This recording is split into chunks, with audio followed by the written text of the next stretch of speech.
DKI Jakarta akan memberlakukan pembatasan sosial berskala besar atau PSBB setelah mengantongi izin dari Menteri Kesehatan.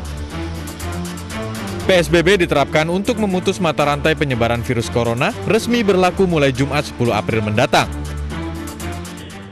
Bagi masyarakat Jakarta yang akan nanti kita lakukan mulai tanggal 10, utamanya adalah pada komponen penegakan.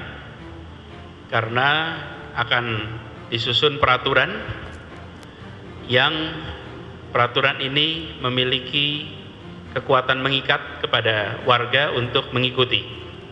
Jadi kita berharap pembatasan nantinya bisa ditaati, sekaligus menjadi pesan bagi semua bahwa ketaatan kita untuk membatasi pergerakan, membatasi interaksi itu akan sangat mempengaruhi kemampuan kita untuk mengendalikan virus ini. Selama PSBB berlaku, seluruh kegiatan sekolah, keagamaan, dan perkantoran diliburkan, kecuali 8 sektor usaha. Di antaranya kegiatan yang meliputi perbankan, komunikasi, keamanan, dan institusi sosial. Selain itu, pembatasan sosial berskala besar tidak berlaku pada aktivitas di sektor pangan. Selama PSBB, angkutan umum juga akan dibatasi, baik jam operasional hingga jumlah penumpang. Kendaraan pribadi pun hanya boleh berisi 3 orang, dan ojek online tidak diperbolehkan untuk mengangkut penumpang. Selama penerapan PSBB, tindakan tegas akan dilakukan bagi orang-orang yang berkegiatan di luar ruangan lebih dari 5 orang. Sementara itu, meski belum menerapkan PSBB, pemerintah Kota Bekasi mengeluarkan edaran terkait pembatasan jam malam. Seluruh aktivitas warga Kota Bekasi kini dibatasi hingga pukul 9 malam. Tak hanya penerapan jam malam, seluruh aktivitas yang mengundang keramaian juga akan langsung ditindak. Warga juga diminta tetap berada di rumah, selalu mengenakan masker dan menjaga jarak aman antar warga saat berada di luar rumah. Aturan ini diterapkan menyusul DKI Jakarta yang telah menerapkan pembatasan sosial berskala besar setelah mengantongi izin dari Kementerian Kesehatan. Tim Liputan iNews melaporkan. Pemirsa, pakar epidemiologi Fakultas Kesehatan Masyarakat Universitas Indonesia, Dr. Pandu Riono mengkritik lambannya pengambilan keputusan penerapan pembatasan sosial berskala besar.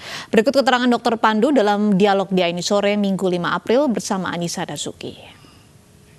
Dokter, PSBB ini bisa menghentikan, mencegah atau bahkan menghentikan penyebaran virus corona, Dok?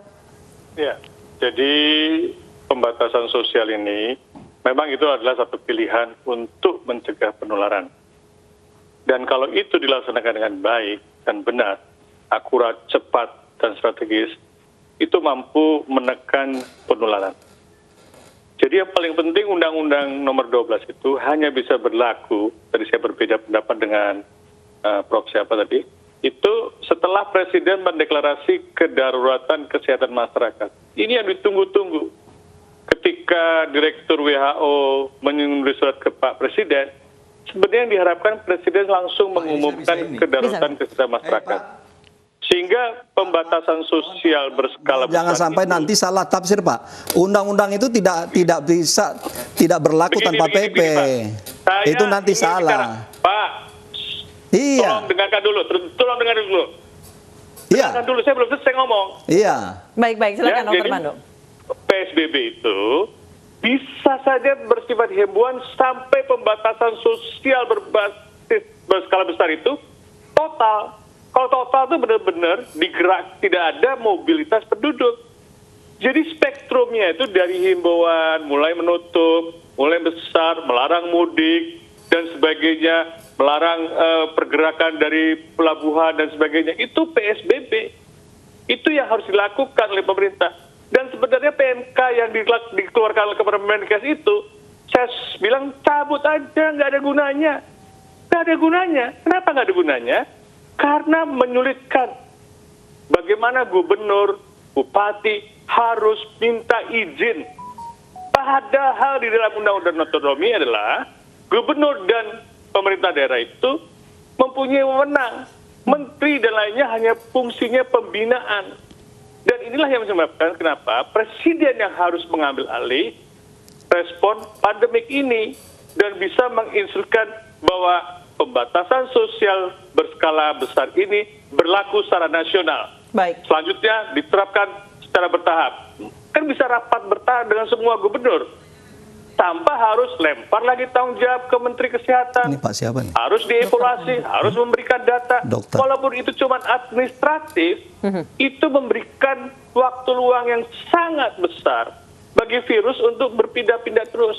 Harus ada self emergency. Kalau PMK itu dikeluarkan pada masa Perlu saya tenang, klarifikasi, oke. Ini pada masa di tengah berkecamuknya wabah dan korban setiap hari selalu ada.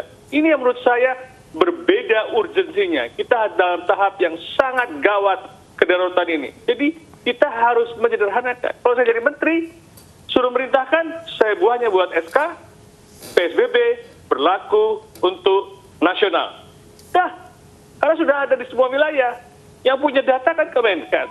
Iya. Ini yang menurut saya agak muter-muter aja di situ, seakan-akan kita tidak tahu apa-apa. Semua orang udah tahu kok. Baik, Itu baik, yang baik. bicara. Saya sebelum ke Prof. Juanda, saya coba ke Pak Oscar dulu. Pak Oscar, tadi Dr. Pandu mengatakan bahwa ini dinilai terlalu berbelit-belit. Harusnya PSBB nasional saja. Memangnya pusat tidak punya data gitu, Pak? Iya, ini kan persoalannya. Kita sudah framing dengan waktu ya. Pak Pandu barangkali di dalam Permenkes ini sudah jelas. Jangka waktu paling lama 2 hari sudah dikeluarkan. Jadi persoalan ini ya kita sebagai seorang yang memang memahami epidemiologi, ya harus berbasis kepada kajian data dan kelengkapan itu. Jadi bukan persoalannya,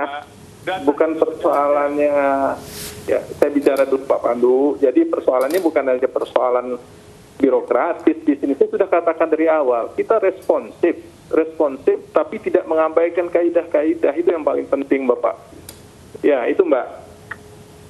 Jadi kaidah-kaidah itu cuma defensif. Karena sudah terlambat sebulan, tidak melakukan apa-apa. Ini membuat defensif, harus ada ini. Semuanya itu sifatnya administratif.